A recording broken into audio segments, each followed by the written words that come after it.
Women with disabilities are women too.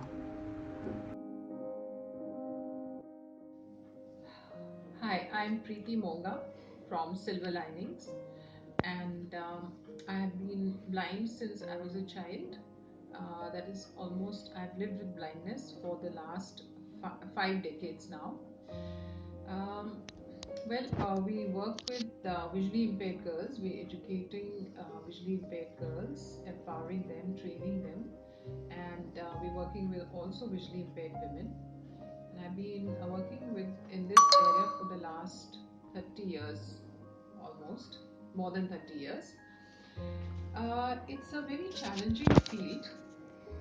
In fact, our project is called Shiksha, and I just wanted to say that it's a very challenging area because a visually impaired girl, a visually impaired female, I should say, at any age, is one of the most marginalized, group amongst the human race, I should say. Um, I would like to. We're talking about abuse and harassment and sexual harassment.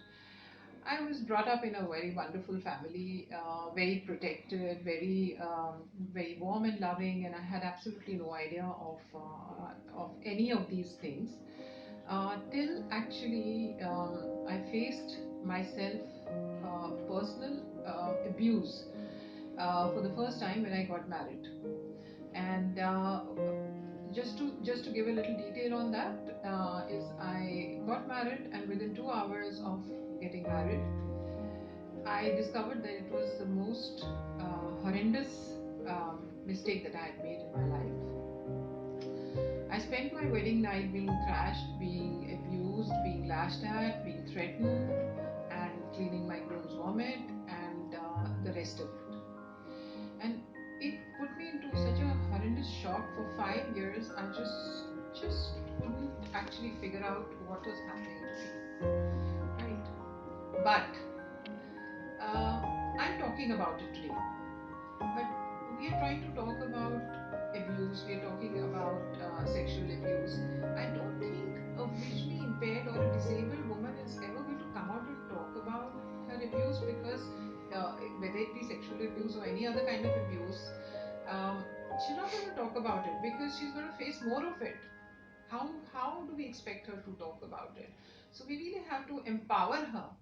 Unless we empower the visually impaired female so that tomorrow she can live and look after herself independently, and then maybe she can rise up from this situation that she is in. So let's all come together and empower the female, especially the visually impaired female. Say no to violence.